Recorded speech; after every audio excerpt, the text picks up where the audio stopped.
వైఎస్ఆర్సీపీ హయాంలో అగ్నిమాపక శాఖ డీజీ సిఐడి చీఫ్గా పనిచేసిన ఐపీఎస్ అధికారి సంజయ్పై అవినీతి నిరోధక శాఖ కేసు నమోదు చేసింది.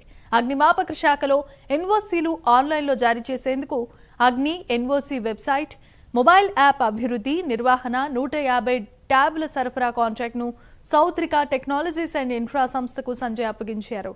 ఆ సంస్థ ఎలాంటి పనులు చేపట్టలేదు. అయినా ఆ సంస్థకు 59,93,000 రూపాయల బిల్లును సంజయ్ అగ్నిమాపక శాఖ డీజీగా ఉండగానే చెల్లించారు. దీనిపై విజిలెన్స్ విభాగం దర్యాప్తు చేసి నివేదిక సమర్పించింది. దీని ఆధారంగా ప్రభుత్వ ప్రధాన కార్యదర్శి కేసు నమోదు చేసేందుకు ఏసీబీకి అనుమతులను మంజూరు చేశారు. ఇక సిఐడి తరపున ఎస్సీ, ఎస్టీ అట్రాసిటీ నిరోధక చట్టంపై దళితులు, గిరిజనులకు అవగాహన సదస్సుల నిర్వహణ కాంట్రాక్టును క్రిత్వ్యాప్స్ టెక్నాలజీస్కు అప్పగించారు. సదస్సులు మొత్తం సిఐడి అధికారులే నిర్వహించారు. క్రిత్వ్యాప్స్ సంస్థ అసలు సదస్సులను నిర్వహించకపోయినా 1,19,00,000 రూపాయలను చెల్లించారు. ఇది కూడా అడ్డగోలు దోపిడీ అని విజిలెన్స్ అధికారులు నివేదికలో సమర్పించారు. దీంతో A1గా సంజయ్, A2గా సౌత్రిక టెక్నాలజీస్ అండ్ ఇన్ఫ్రా, A3గా క్రిత్వ్యాప్స్ టెక్నాలజీస్ పై ఏసీబీ అధికారులు కేసు నమోదు చేశారు. క్రిత్వ్యాప్స్, సౌత్రిక సంస్థలు రెండు ఒకే చిరునామాతో ఉన్నాయని, క్రిత్వ్యాప్స్ టెక్నాలజీస్ డొల్ల కంపెనీ అని విజిలెన్స్ తేల్చి చెప్పింది. ఈ రెండు సంఘటనల్లో విజిలెన్స్ నివేదికల ఆధారంగా ఐపీఎస్ సంజయ్ని ఇప్పటికే ప్రభుత్వం సస్పెండ్ చేసింది. విచారణ పూర్తయ్యేదాకా విజయవాడ విడిచి వెళ్లొద్దని సంజయ్ని ఏసీబీ అధికారులు ఆదేశించారు. అవినీతి కేసు నమోదు కావడంతో త్వరలోనే సంజయ్కి నోటీసులు ఇచ్చి ప్రశ్నించనున్నారు. ఇదే అంశానికి సంబంధించి మరిన్ని అప్డేట్స్ మా కరెస్పాండెంట్ శ్రీనివాస్ అందిస్తారు. శ్రీనివాస్, ఈ జిమ్మిమా గత వైసీపీ ప్రభుత్వంలో సంజయ్ సిఐడి మాజీ డీజీగా, అలాగే అగ్నిమాపక శాఖ డీజీగా కూడా ఆయన వ్యవహరించారు. అయితే సంజయ్ తన డీజీగా ఉన్న సమయంలో పలు అక్రమంగా కూడా అతను కొన్ని నిధులను స్వాహా చేశారని చెప్పేసి అతని మీద అభియోగాలు ఉన్నాయి. ఈ నేపథ్యంలో గతంలోనే ఇప్పటికే అతనిపై వచ్చిన ఆరోపణల పైన విజిలెన్స్ డిపార్ట్మెంట్, విజిలెన్స్ శాఖ పూర్తి స్థాయిలో దర్యాప్తు చేసింది. అయితే విజిలెన్స్ దర్యాప్తులో పలు అంశాలు కూడా వెలుగు చూశాయి.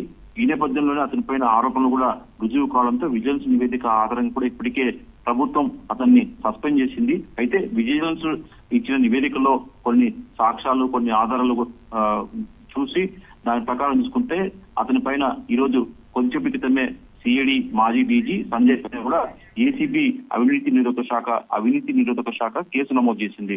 అయితే ఈ కేసులో A1గా మాజీ సిఐడి డీజీ సంజయ్ A1 గా ఉన్నాడు. అయితే A2గా సౌత్రిక టెక్నాలజీ సంస్థ, అలాగే A3గా క్రిత్వ్యాప్ టెక్నాలజీ సంస్థను కూడా A3గా కూడా ఏసీబీ చేర్చింది.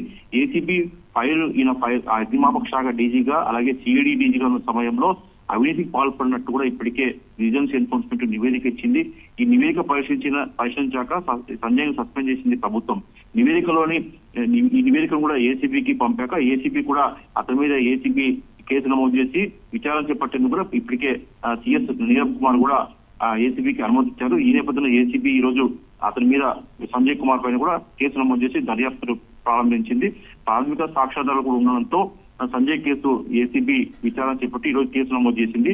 అయితే సంజయ్ను డీజీపీ సంజయ్ను మటుకు ప్రాసిక్యూట్ చేసేందుకు ఇప్పటికే అనుమతించిన ప్రభుత్వం ఈ రోజు కేసు నమోదు చేయడంతో అతను విజయవాడ వదిలి ఎక్కడికి పోకూడదని చెప్పి కూడా ఏసీపీ ఆదేశాలు జారీ చేసింది. అయితే అతను ఏదైతే డీజీగా ఉన్న సమయంలో సిఐడి డీజీగా, అగ్నిమాపక శాఖ డీఏజీగా ఉన్నప్పుడు కొన్ని కొనుగోళ్ల విషయంలో కూడా అవకతవకలు పాల్పడినట్టు కూడా అతని మీద ఆరోపణలు ఉన్నాయి. దాంతో పాటు చూసుకుంటే అతను అగ్నిమాపక శాఖ డీజీగా ఉన్నప్పుడు కొన్ని సదస్సుల పేరుతో కూడా అతను నిర్వహిస్తున్నట్లు కొన్ని బినామీ బిల్లులు సృష్టించి కూడా అతను దాదాపు ₹1,00,00,000 పైగా కూడా అవినీతికి పాల్పడినట్టు కూడా అతని మీద ఆరోపణలు ఉన్నాయి. అయితే విజిలెన్స్ నివేదికలు కూడా ఇవన్నీ అతని మీద వచ్చిన అవినీతి ఆరోపణలు దాదాపు ₹1,50,00,000 పైగా నిధులు స్వాహా చేసినట్టు కూడా, ఏదైతే ఆ కంపెనీలు ఉన్నాయి 2 కంపెనీలు కూడా ఒకే చిరునామాతో ఉన్నాయి. ఆ 2 కంపెనీలు కూడా బోగస్ కంపెనీలు అని చెప్పేసి కూడా విజిలెన్స్ నివేదికలో కూడా వెల్లడైంది. ఈ నేపథ్యంలో ఇప్పుడు తాజాగా అతని మీద ఏసీబీ కేసు నమోదు కావడంతో ఇంకా పూర్తి స్థాయిలో అతని మీద దర్యాప్తు చేసే అవకాశం ఉంటుంది. ఏసీబీ కేసు నమోదు చేశాక అతన్ని ఇప్పటికే విజయవాడ వదిలి సిటీ దాటకూడి పోవద్దని చెప్పేసి కూడా ఏసీబీ ఆదేశాలు జారీ చేసిన నేపథ్యంలో ఇక సంజయ్ ను పూర్తి స్థాయిలో ఏసీబీ విచారణ చేసే అవకాశం ఉంటుంది. దాని తర్వాత ఇంకా ఏసీబీ అధికారులు అతన్ని నోటీస్ ఇచ్చి అతనికి విచారణ కురిపించే అవకాశం ఉంటుంది Jemimah. Right, thanks for the updates and details Srinivas.